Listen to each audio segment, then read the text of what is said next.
go. Jack, we're finally here talking. This is Hooray! right. Like we didn't get to, did we meet face to face way back in the day when my kiddo was little, or was it just through social media? I was trying to remember that. It's possible, but I don't have like a clear memory. But I've definitely been like aware of you on social media Oh, for right. I feel a long time. Yeah. Yeah, I think my friend Macy was on at the institute when you were there, I think. But we definitely have Yeah. overlaps with like Julie and other people. Yeah. Yeah. All right. Well, welcome. Thank you for being in this conversation about decolonizing work with me. I think that your perspective when we've been chatting offline has been interesting around some of the ways that as you work with people who are different, who are neurodivergent, you've been noticing ways that you've needed to decolonize yourself and your work. Mm. So, we've been swimming around all of the ideas. But first of all, just who are you? What do you do? And why are you in this conversation with me?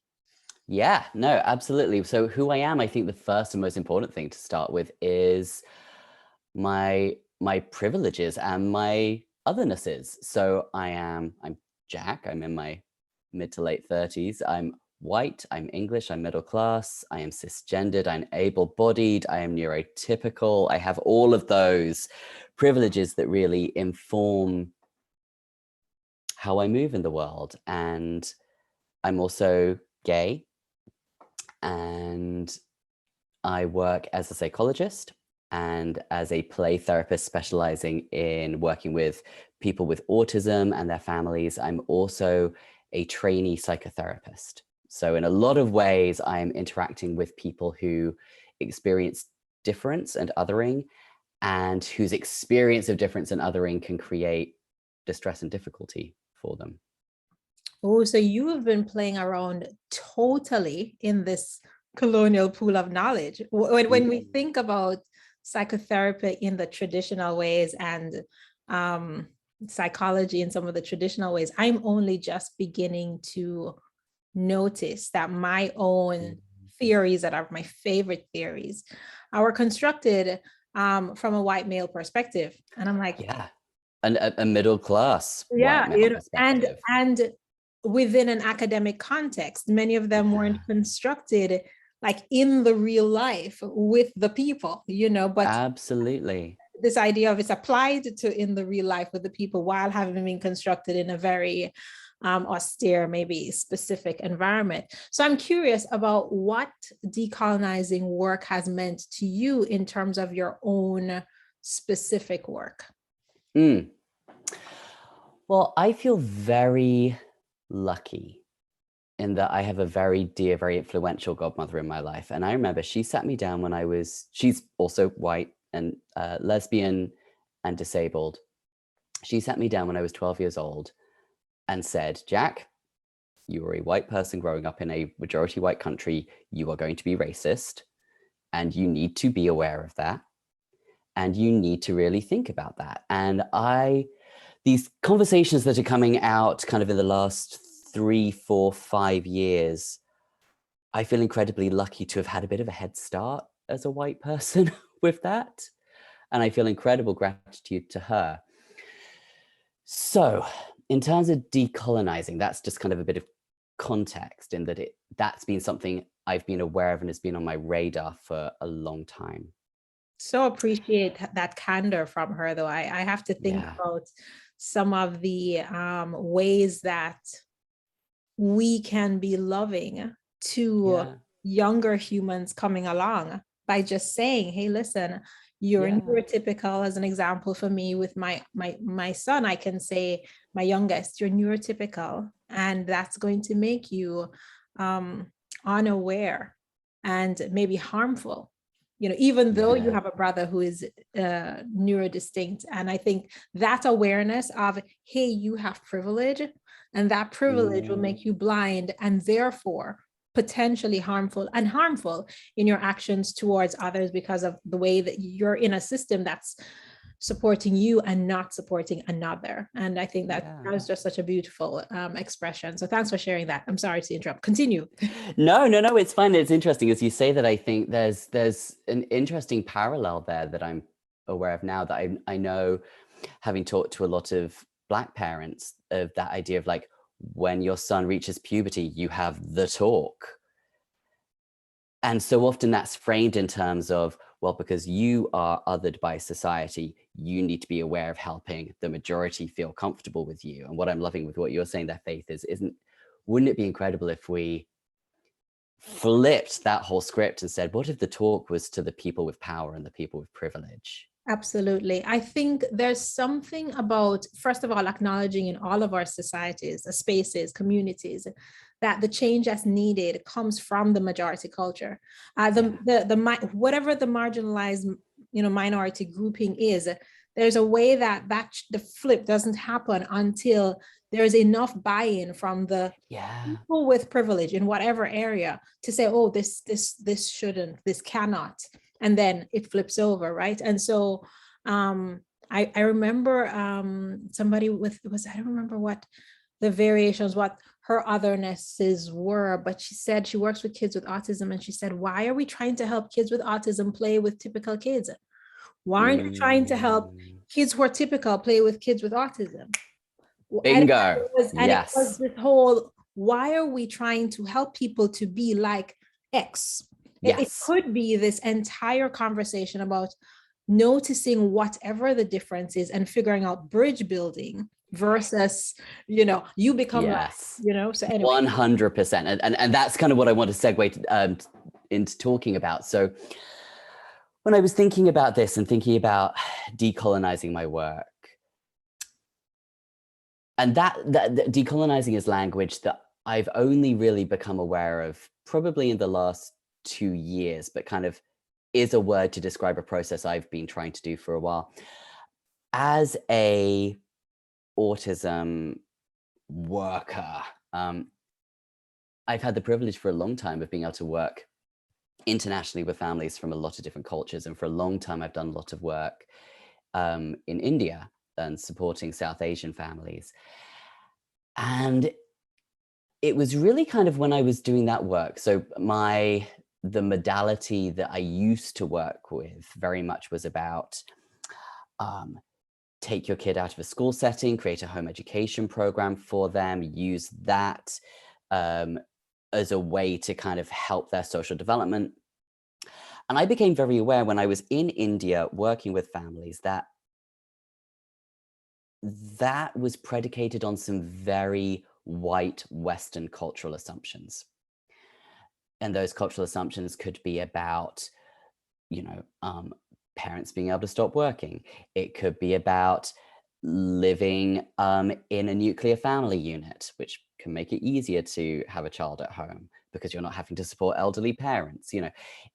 It is also based on Western understandings of autism and assuming that people have a particular understanding of autism. And when we were kind of connecting a little bit before this talk, a specific example that I was talking about was sleep training.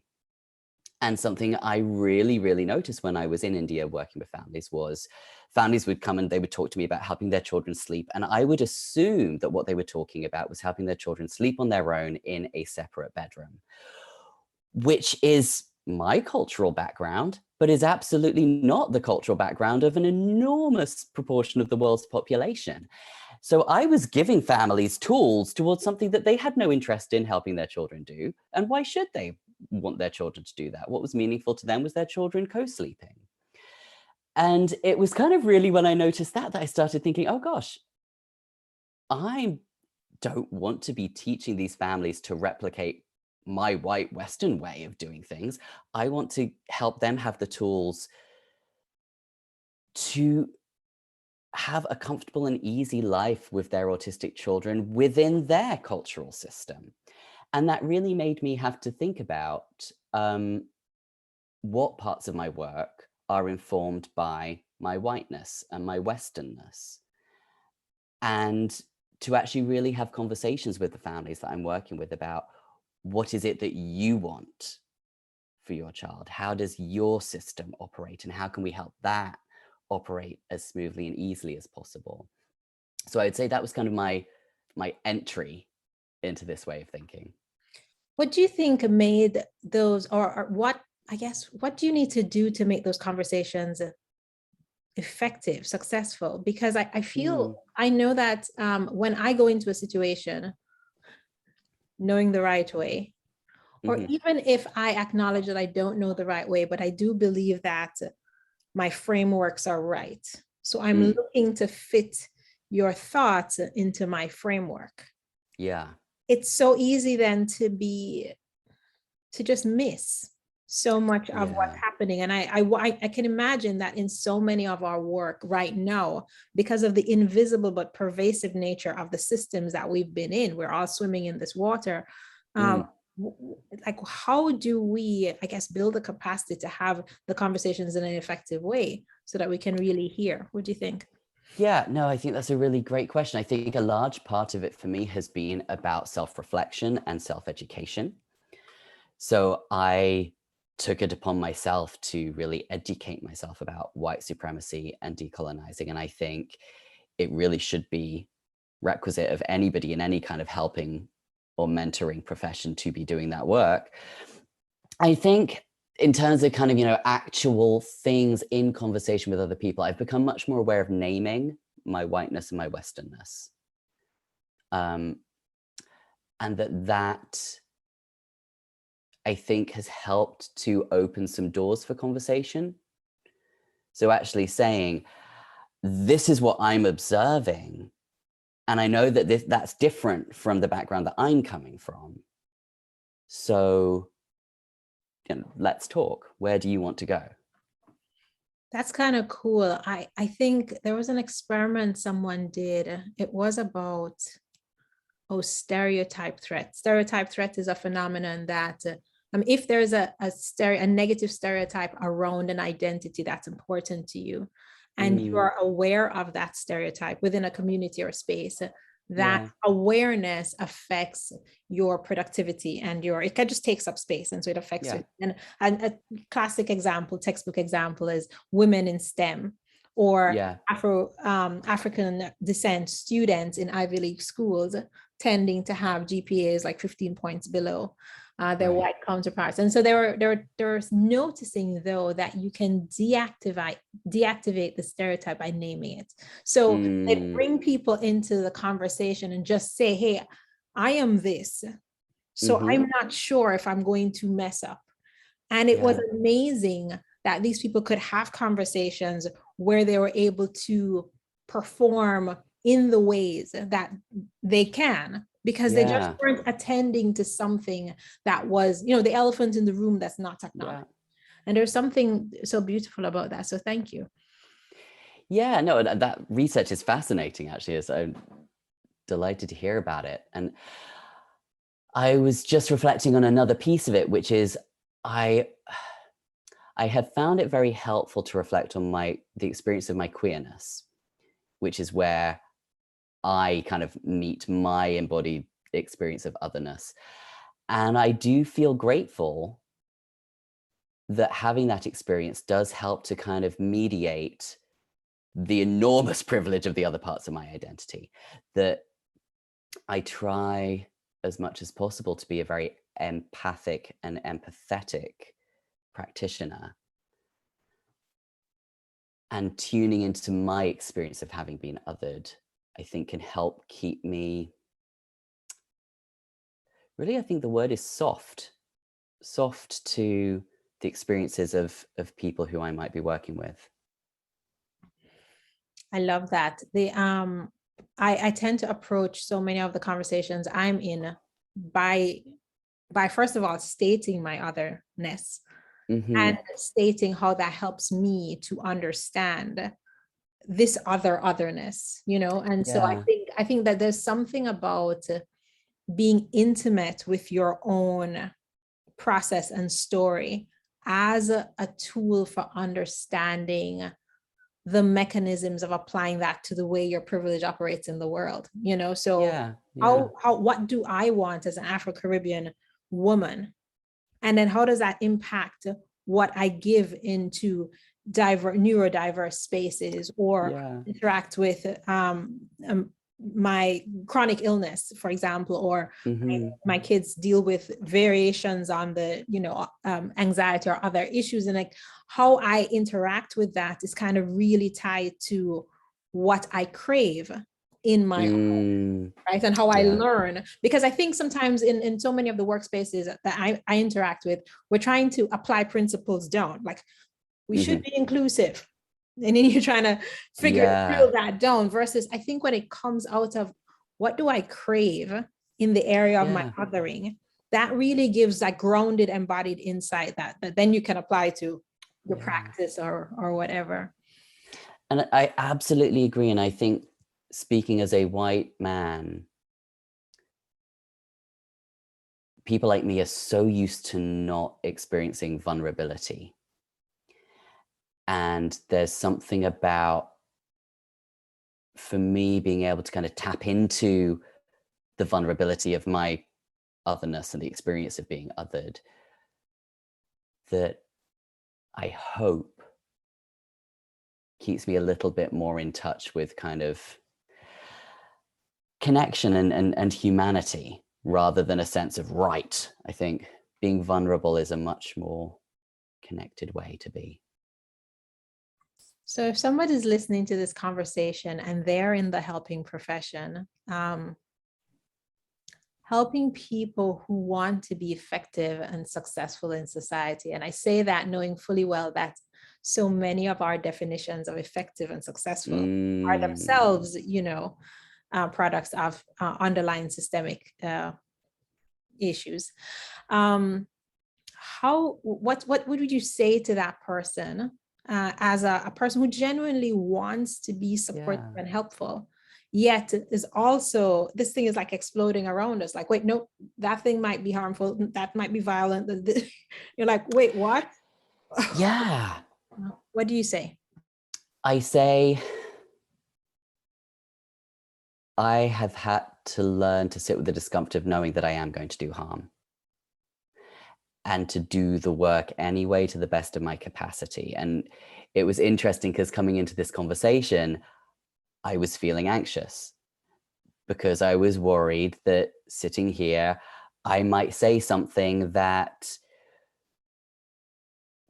wouldn't be right, given that we're talking about rightness.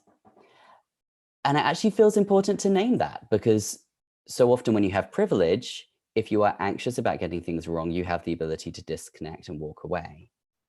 And I think for a lot of white people, that's very much the case. So for me, a massive, massive part of it has been actually acknowledging I want to do this work, and I have to really allay my fears of getting it wrong. I think there's something so empowering. Is empowering the word? I too have lots of fears of getting it wrong. And I think that there's something amazing about the human to human ability to be with each other in that discomfort versus running away from it or accusing the other. So that we can be in a conversation where like, I'm uncertain that I may get it wrong. I may misuse pronouns or not, like there are all these things that my cultural and growing up backgrounds make me feel completely incompetent around.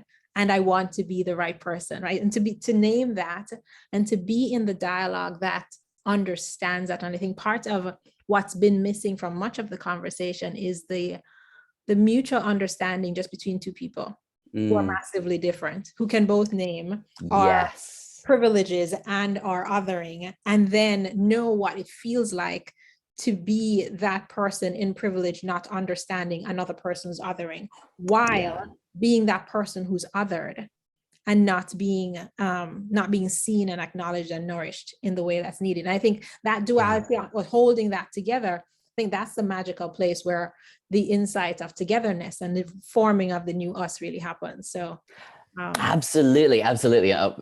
This is where I start getting really, really excited in these conversations, because to me, what we're talking now is about a relational integrative approach. And I had this wonderful conversation with a white female academic. It was a couple of years ago, it was during the George Floyd Black Lives Matter protests, and she does a lot of academic research into decolonizing education, and I asked her to take a look over my website and give me feedback on, you know, where I could make it. I was using the terms anti-racism at that point. And we had this fascinating conversation where she was saying that from her perspective, anti-racism work is still the work of white supremacy, because it's about going in and taking over another space. And it's about two positions being antagonistic towards each other. Whereas for her, decolonizing was about encouraging relationships and conversation between two different positions. And it just kind of like blew my mind open to really think about, like, gosh, wow. And again, and it goes back to this idea that we're talking about of, if I'm thinking I have to get it right, there's this idea of my anti-racist side has to take over my racist side. Versus, I guess, an understanding I'm now coming to is, as a white man growing up in a white supremacist patriarchy, there are always going to be parts of me that are oppressive. And I need to keep in touch with those parts rather than trying to obliterate them and pretend that they're not there anymore. Right. There is this acknowledgement. You know, I'm quite fluid where terms are concerned, and I happily reframe terms to suit the purposes that they're about. So I don't get caught in which word is the right word. But I do focus in on, like, what's my way in this conversation, in this work, in this dialogue, and this being antagonistic against self. Yeah. Is so, creates so much shame. There's so many conversations that I've been in with white friends who are like, I'm so grieved and embarrassed that I didn't realize, you know, and there is that negative reflection on self, which is different from that kind of acknowledgement of difference within self. And then the integration of that towards the primary intention that you have, which is always evolving and changing and shifting. But, you know, so I so honor that reflection of yours, that this antagonism isn't, it doesn't take us where we want to go. It doesn't. Absolutely. I completely agree. And I mean, yeah, again, to kind of bring this back to my professional work and to kind of ground it in that for a second, I think the other thing I wanted to talk about was the neurotypical colonization of the neurodiverse, divergent, variant world, you know, again, whatever word we choose to give it. Because so much of the kind of skills-based therapeutic process that we have for supporting, I'm going to, you know, specifically talk about autistic people, is based on this presumption that the neurotypical way of being is the right way to be. And I guess one of the ways that I really think about it a lot at the moment is in terms of communication and the privilege that we give to spoken word communication. And it's something I really have thought a lot about, that, you know, very often a parent might come to me and their primary objective that they're saying is, I want my child to talk.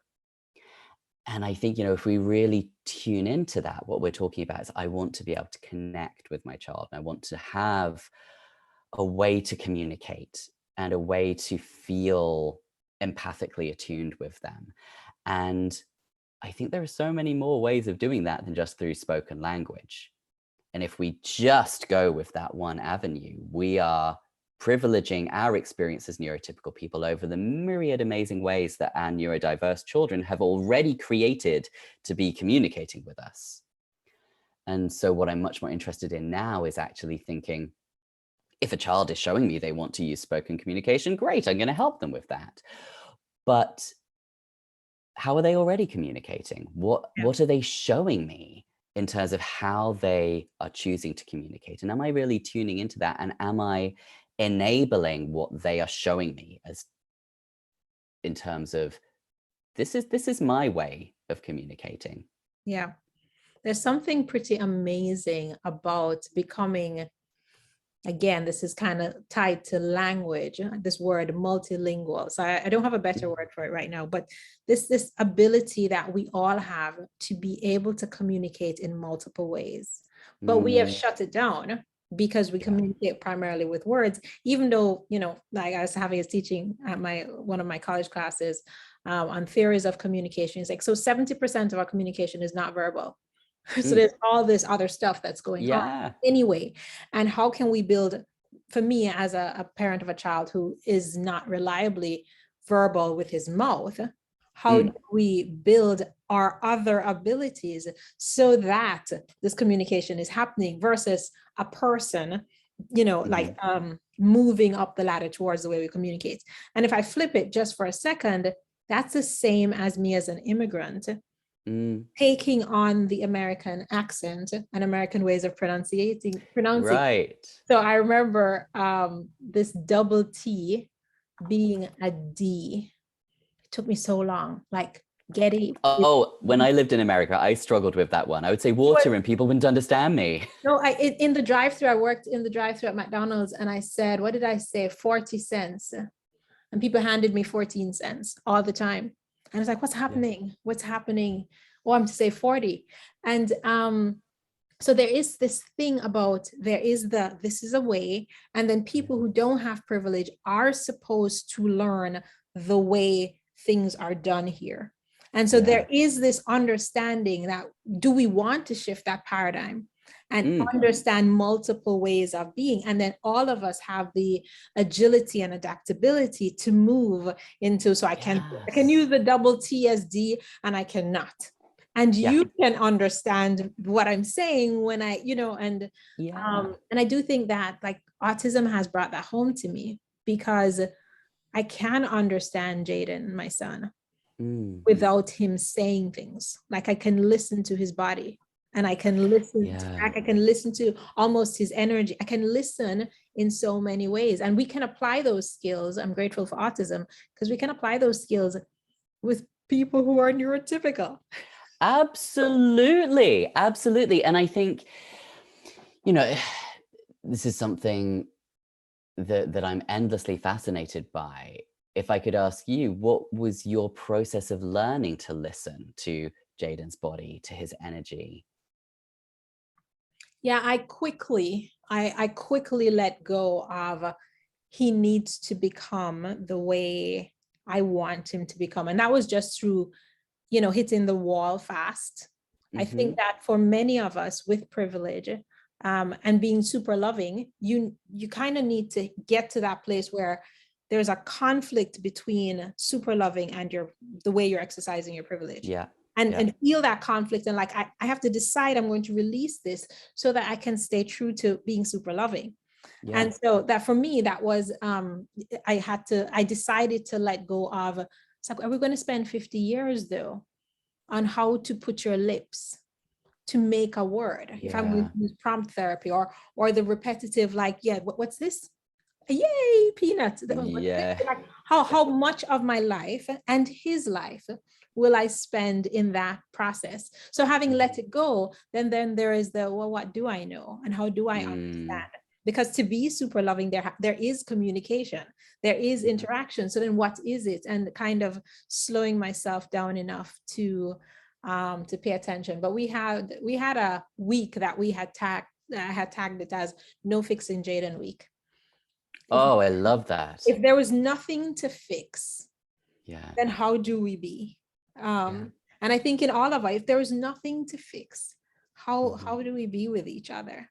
And that kind of opened a lot of things up. And Jaden now spells to communicate, though his motor planning makes that hard, and his dysregulation can make that hard.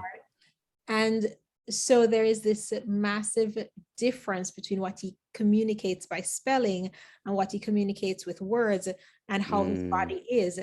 So then the gift is holding all of that together as Jaden. And so that kind of taught me. And so you see as a person doing this thing and you make assumptions about the way a person is. Whereas I do have the human who says sandwich, sandwich, sandwich, while he's spelling out, I wonder why people hurt other people, when they, so he's spelling that and he's saying Yeah. sandwich, and he's running around the house, yelling and hitting the door. And all of that is under one human's skin. Yeah. And like how many of us are so complex, and we've been super reductive in our own framing of who a human is, and the assumptions we make about each other. Oh, In the process. absolutely. Yeah. Yeah. So Jaden And I is think my decolonizing tool. good for him. It sounds like he's done an incredible job. And okay, so I had two thoughts from what you were sharing there. What was okay? The first one was about. I think there's also something about being pragmatic, and I think when it comes to these kind of issues, I guess part of what I think is we need to balance idealism with pragmatism. That the system isn't going to completely change overnight. So it's also about equipping people who are marginalized or othered with some of the kind of skills and resilience to be able to navigate the world and the systems that they're in. So for example, I love the idea of a we're not fixing Jaden week. I think that that's amazing. And that has to be, to my mind, the foundation of a relational way to be with people. But I also hear you that you've actually really worked to give him a reliable or, hopefully reliable form of communication with spelling to communicate. And there's something in that of holding a space for not fixing, but still offering othered people ways to navigate and feel safe in a world in which they are othered. I think that is, I've had to learn that needs to come from Jaden. And of course, Yeah. with some of these things, like I'm Jaden's person, so it's coming from him and may not be coming from him to me with words. So I have to be willing, like we were saying earlier, to be wrong, to try something based on what I think, and then to be wrong, to offer, and then to offer again, or to not offer at all, and to release my own sense of the timeline. Because I want to offer tools, and I want them to be tools that he is really inviting. And I think so many other people are handed tools. You need transcription. Versus being in the dialogue to invite people's, like, what do you are already solving the problems that you deal with in your life actively. Jaden is actively in his way pursuing solutions for the things he's dealing with. And how do I be in the dialogue to hear that from him? So I'm not going off. I don't want you to forget your second point. No, the second point really is about integration versus inclusion. And I hear you, Faith, when you're saying, that you're a bit more flexible with words. To me, there's quite a big gap between these two words when it comes to how do we conceptualize relating to people who are different to us? Because to me, working within the world of disability, you hear a lot about inclusion. And to my mind, that maintains the idea of neurotypical or able-bodied privilege, that this is the right way to be. The mainstream school this is the kind of the point to end up at, and we will include you. You poor little disabled person, come and be with the non-disabled people. And there's something for me about the idea of integration that puts, hopefully, people on more of an equal footing, that we all integrate. Like you were talking about the example of it's the neurotypical children learning how to play with the neurodiverse child rather than the neurodiverse child learning how to interact in a neurotypical way. And then going back to what you were saying about the othered parts of ourselves, again, kind of the psychotherapist in me is now really thinking about the importance of learning to integrate all of those parts rather than I'll include that bit of me. I was looking, could I find it quickly, and I can't, and we are wrapping up now, but I wanted to show you an image from Shelley Moore. Shelley Moore is one of my favorite educators on some of this, a Canadian researcher on a lot of this work. And Shelley has a picture, like a continuum of inclusion. And Mm. so there's a final picture. Like she has the picture of all the black dots and then all the multicolored dots outside, where the multicolored dots are kids with a bunch of differences. And Yeah. then you have the, separate space where all the multicolored dots are inside this bigger thing with, all the black dots. And then you have, some kind of dispersal. And then you just have an entire multicolored with black dots fully mixed in and almost without walls. And I think, so I've redefined inclusion to be the experience where everybody feels like they belong and everyone thrives. Because if everybody doesn't feel like they belong, then guaranteed no one feels like they belong. Because the rules are such to make you, whoever the you are, who actually is the owner of the space, say no to your otherness so that you can keep belonging. Right. Yeah. I've also redefined inclusion, but I so appreciate what you're saying, that it cannot be us saying, yay, come in. It has to be this, like, how do we build the new us? And I really enjoy, what's his name? John, I've forgotten his name, but there is a researcher, an African-American researcher, that talks about othering and belonging and building this new us and in bridge building so that we can have this new definition. Jack, we could talk forever because I feel like we could go into the nerdy side of this completely. Like I'm holding myself back. But I so appreciate your candor. And I feel like there's so many of us who are in helping spaces that whether it's our stress response, I really want to help. This is terrible, whatever it is, then lose our access to our own otherness in our pursuit of fixing. And I do feel that this conversation can help so many of us just be thoughtful and kind of do some of our own work to not solve, but be in space with people and really deeply listen and really deeply connect.